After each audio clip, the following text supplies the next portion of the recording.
Welcome to Discussions with the Writer Fred, right here at Black Video News in San Antonio, Texas. We are the voice of the Black community. In about 10 days, November 8th, we have a big election all over the country. But on November 10th, we have a pretty important election right here in San Antonio, and it will be for the president of the local NAACP chapter. Along those lines, I have as my guest today, one of the candidates, Mr. J. Gibbs, who is running for that position. Mr. Gibbs, welcome to Discussions with the Writer Thank you, Fred. sir. I appreciate you, sir. Thanks for having me. So before we really get started, tell our viewers about J. Gibbs. Well, once again, thank you for having me here today.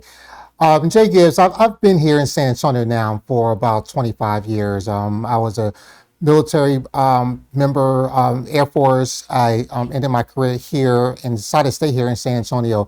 I got involved in the NAACP in around about 2010. Started off with being a member of the Political Actions Committee. Later on became the chair of the Political Actions Committee, then became assistant treasurer and then treasurer for the local branch. So been involved for quite a bit of time with our local branch here in town. Okay. And so what are you doing now for NAACP is your vocation? Your avocation. What do you do for it? Are you retired or? No, I'm not. I didn't retire from the military. I did about 12 years in the military. So right now I am a financial advisor. I own my own financial planning firm. So I help people plan their future, retirement planning, children's education planning, tax planning, things of that nature. So that's what I do, in addition to other volunteer work that I do in the community. Oh, okay. So you're a financial advisor. Yes. So you can advise old guys like me on how to retire so I'll be comfortable the rest of my life. Old guys, as you say, I didn't call you old, but others as well. So yes, help people with those planning goals and help them to actually plan for the future. So your money actually outlives you, then you live and outliving your money. Oh, okay. Where are you located? My office is located across from Hebron Oaks Shopping Center. So 11550 IH 10 West. Oh, okay. Yes. So how's it going? Okay. You know, the market is going crazy. I know, yeah. But everything is going well. My clients are great. We've been through this a few times, so we understand how things work. And just hold the course. Make sure you're well diversified and then wait it out, because this too shall pass. It's like it happens every single time. Yeah. Well, before we get into NAACP, this is interesting. Tell us what you think's going to happen with this inflation. Inflation is it's like a genie that once you let it out of the bottle, it's hard to control. And so that's exactly what's happening right now. The Fed is doing what they can, raising interest rates to try to help tame inflation, but people also have to change their buying habits. And, so with the Fed making this a tad bit more painful, by raising interest rates on your credit cards, mortgages, car loans, things of nature, personal loans, then, hopefully that helps tame things down. But we got a long way to go. Inflation right now is at 8.2%. Fed is trying to get it down to 2%. Wow. That's a long way to go. But internationally, it's even higher, isn't it? Yes. Actually, I was talking to someone earlier today, and I think over in Europe right now, and especially in England, they're above 10%. Yeah. So it's definitely tough. It's not just a local thing here in the United States. It's going on around the world. Republicans are claiming that when they gave us the money back during COVID, that caused it. Do you buy into that argument? I do buy into the fact that when you give out stimulus money, when you were giving out the tranches to every individual American under a certain dollar amount as far as the amount of money they made per year, and also to businesses, it was going to create inflation. But it created hyperinflation. It created inflation to the level where even the Treasury Secretary said she didn't have any idea how crazy it was going to be. And it's something interesting. Now, I'm not a Treasury Secretary or things of that nature, but I was telling my clients this before she even said that it just got out of control. And when she said, I was like, oh, wow, this is like vindication. I told my clients this before she said that. So that's what you did in the military? No, actually, when I was in the military, my AFSC was supply. So that was what I did. But I did a lot of special duty assignments while I was in the Air Force. So before I got out, I was a military training instructor. I was also on the Air Force Honor Guard, so the Presidential Honor Guard, people that you see on really? TV at Arlington National Really? Cemetery, yes, did Wow. that. And then also when I was stationed at Andrews, I worked at the Office of Protocol, helping bring in foreign dignitaries. So My goodness. when Wow. Nelson Mandela became president, my team was the first to meet him when he landed Fantastic. at Andrews. So yes, I even have a picture of that. So We have a celebrity here, folks. So let's get to our subject matter here. Jay, why are you running for president of the NAACP here in San Antonio, Texas? Well, the reason I'm running for president is because, like I said, I've been a member for quite some time, and I've seen a lot, been through a lot with the branch, and I just feel as though there's a different way we can do things. One thing is that our local branch, we do a great job on fundraising, but we don't do quite a great job on helping our youth. And I think that we can do that by providing scholarships to our youth. Right now, we focus on our AXO program. We also have our youth and college division, but there are needs that can be met. And I think that we're not doing that well enough in our branch. Also, the NAACP, we can be more of a voice in the community. When you look at the national level, you see our president, Derek Johnson, you see him out there. You hear about our state president, that's being out there, Mr. Gary Bledsoe. But, in our local branch, things that are going on, we don't always hear the voice of the local branch. And I want to make sure that we're able to get that out there and make sure that people understand who we are and why we're here, and that we're here to advocate for them. Also, want to also help with technology, because, there are things that we can do to help better things that we're doing here in the local branch. And I want to be able to help facilitate that in our local area. So I take it then you're not satisfied with the existing president. By the way, let me say that I reached out to Gregory Hudspeth. Yes, sir. In fairness, and invited him to come on the show. I haven't heard back from him yet. Maybe I will, and we will have him on the show. Yeah, hopefully so. Yes. Hopefully so. So you're not happy with the president, or you wouldn't be running against him. You're right. I'm not completely happy with the way things are going, and I think that we can go a different route. And there are many that are, supporting my candidacy that also feel the same way. So Okay. I think that if we can actually unseat the current incumbent, we will actually definitely see some changes that are happening, and I think people will be very pleased with that. William Johnson wrote a letter that he put on Facebook. And of course I read it, and he made some rather disparaging remarks about how the present president treats the members. I think one was, he said that Mr. Johnson had suggested they do something for a youth group, and I think Mr. Hudspeth came back and said, well, if you want to do it with your own money. Is that the right way to address your followers? Is definitely not the right way to address followers. And I feel as though that every member of the NAACP, we're here not because we have to be, but because we want to be. People want to be a voice in the community. They want to be able to advocate for those who can't advocate for themselves. So having a person tell you, to do it with your own money when we're supporting the local branch here with our time and our talent here, I feel as though that they really should be heard. And Mr. Johnson's probably been in the NAACP as long as most people in Mr. Johnson has been around for quite some time now. And very active. Yes, very active. Not only in the NAACP, but in the community as well. Okay. So we're going to take a break here, but when we come back, I want to look at it from a larger picture.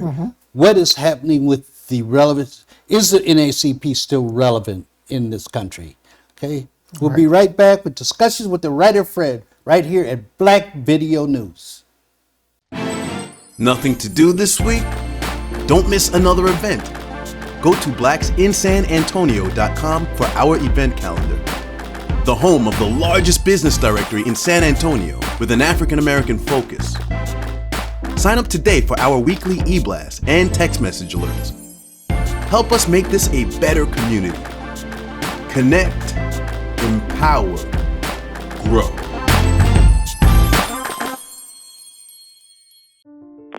Hello, this is Cornell with Frost Bank. Hi there, this is Terry with Frost. Good evening, this is Franklin. This is Robert with Frost. Hello, this is Rosemary with Frost Bank.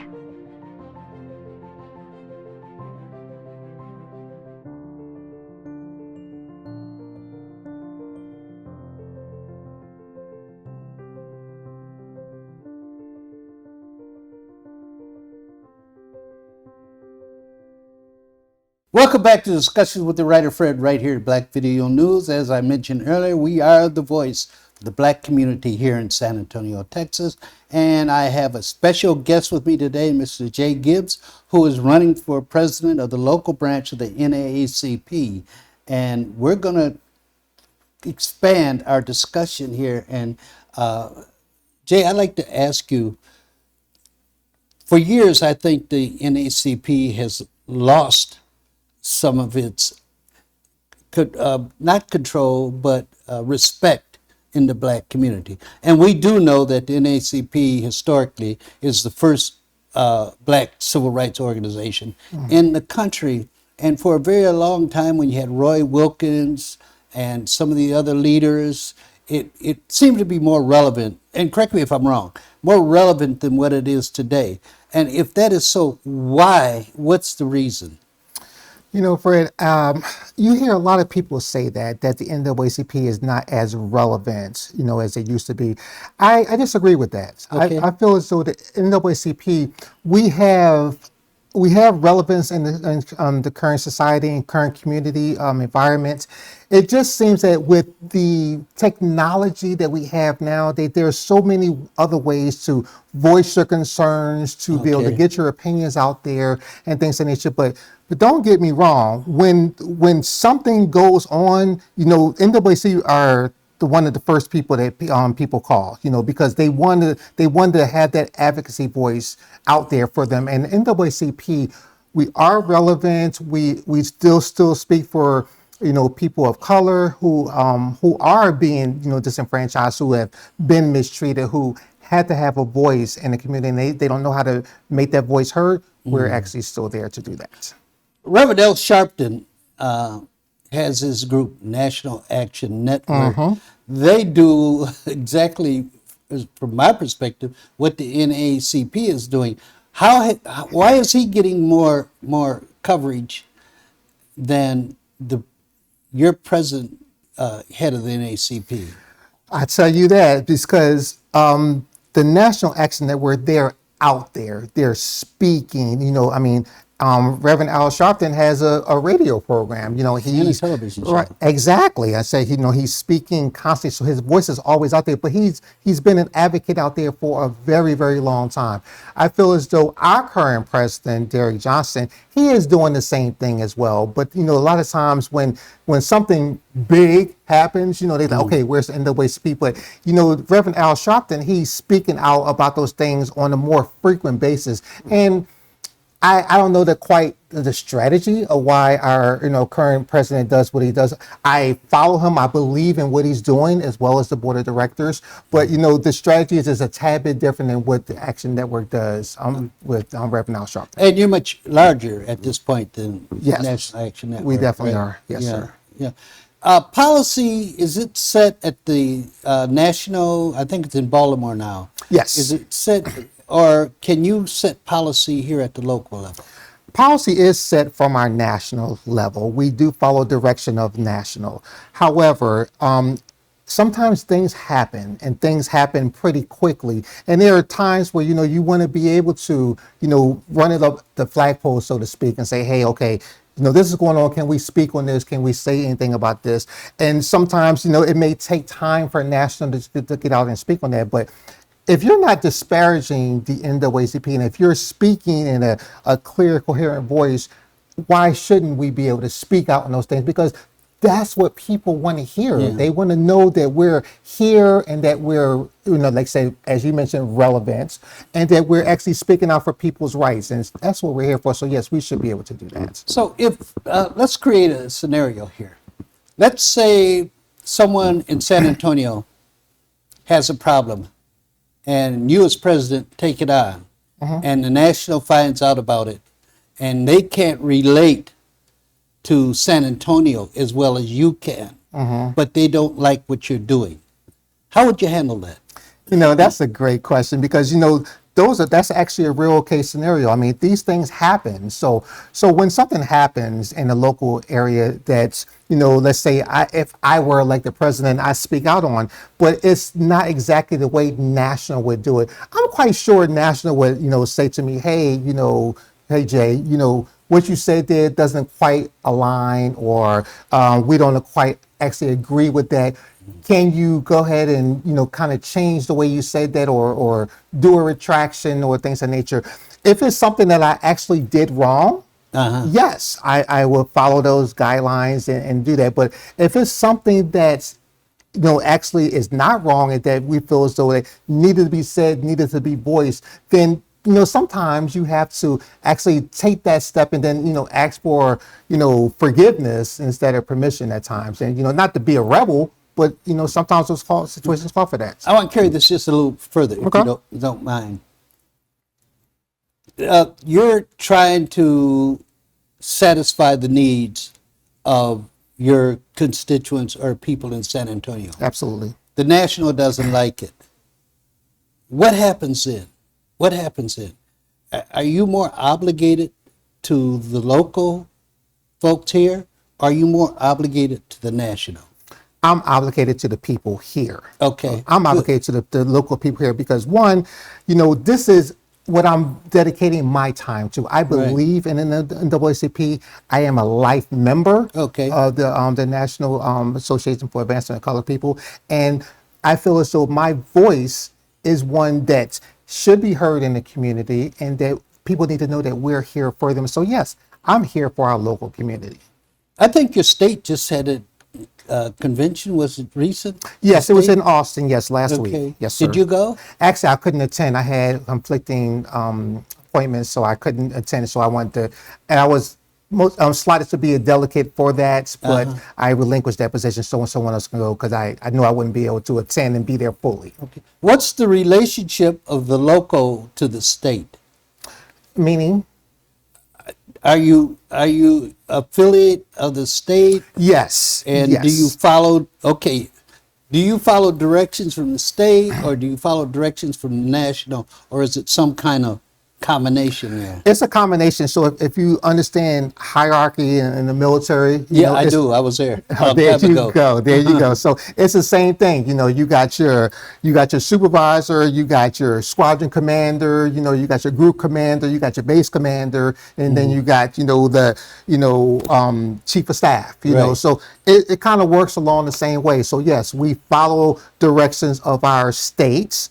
Who follows direction of regional, who follow and directions of national. So yes, you're absolutely correct. Give me that again. You have the local. You have the local. The state. You have regional, and then you have national. Right now, but understand our regional basically functions as when we're having our conventions. Okay. But our directions come from our states, who also and theirs from national. So that's how we get our marching orders. So this would be the Southwest region. We are the Southwest region. We're Region 6. We're part of Region 6. Yes. Okay. So do you know how many regions do you have? We have 7 regions. 7. And then I guess the other one is further west. Actually, the way the regions work is that, you have, of course, across the country. So just because we're Region 6 doesn't mean that's Region 7 is over here, so it doesn't work like that. So. Okay. Well, we're going to take another break, but when we come back here, I want you to give us some of the particulars on the upcoming election on November 10th, okay? Absolutely. The discussion with the writer Fred, and we'll be right back. We're all just trying to keep things running for those who rely on us. Ready? That's why we don't have time to be sick with the flu. And especially this year, no one has time to get sick. Get a flu shot for yourself and those around you too. Nothing to do this week? Don't miss another event. Go to blacksinsanantonio.com for our event calendar. The home of the largest business directory in San Antonio with an African American focus. Sign up today for our weekly e-blast and text message alerts. Help us make this a better community. Connect, empower, grow. Welcome back to the discussion with the writer Fred right here at Black Video News in San Antonio, Texas. And of course, I have my special guest, Mr. Jay Gibbs, who's running for president of the local branch of the NAACP. And so let's get down to some of the nitty gritty, the details of how that takes place. It's going to be on November. That's Thursday, November 10th. Yes, sir. So actually, the election is on Thursday, November 10th, from the hours of 11 a.m. to 4 p.m. Usually we do our elections in person, but National is actually running our elections this year. And so we're doing it through what's called election buddies. So in order to vote in the election, you have to, one, be a member in good standing at least 30 days prior to election day. Also, you have to have a cell phone that has texting capabilities or an email address. And that way you can vote and within those hours, and then we'll be able to know who the actual winner of the election was, very shortly thereafter, because it's being run electronically. So if I'm a member, but let's say I wasn't a member and I joined today, I couldn't vote? Absolutely correct. You could not vote in this election because you had to be a member in good standings 30 days prior. Why? That's a good question. I guess it's kind of like when you run a regular election, whether a city election or county or state, just when the election comes up. In Texas, you can't vote, have same day registration. I think it should be, but it's not. And so that's just the way they have the rules in place. I don't understand the actual nuances as to why it's like that. But even when someone is running for office, you have to be a member in good standing, months prior before you can actually even put your name in the hat for an office. But do you want to use the same rules like the national or state used to be able to vote? Wouldn't it be something to invite people to join? If, let's say, some of my viewers know this is coming up, and they like Jay Gibbs, and that's going to be incentive for them to join. Yes. Shouldn't they be able to do that? I mean, why set this rule now? That might tell them, well, the heck with it. I'm not going to join right now. And it seems to me that NAACP needs every incentive they can to get people to join. Fred, that is a great point. And if I am elected president, that is something I will petition to see if we can change it, and we'll find out exactly why we're doing things the way they're doing. Because you're right, they can disincentivize some people who want to vote and who can't. Because in running my campaign, I've actually talked to quite a few people, and and they say, okay, well, I'm going to vote for you. And I say, okay, well, has your membership been current at least 30 days prior? And it's like, no. And I say, wow, unfortunately, you can't vote for me. And they're like, well, why? And I explained to them why, but I can tell you one thing, those people are actually joining now. So, and that's a good thing. So we can actually be prepared, when the next time comes around, so they can actually be members in good standing, because having those people in place, actually helps better our organization. So absolutely. And when the person asks why, this is just me. I don't see where you all have a legitimate answer for them. If you pay today, you're a member. You are. So why can't you vote?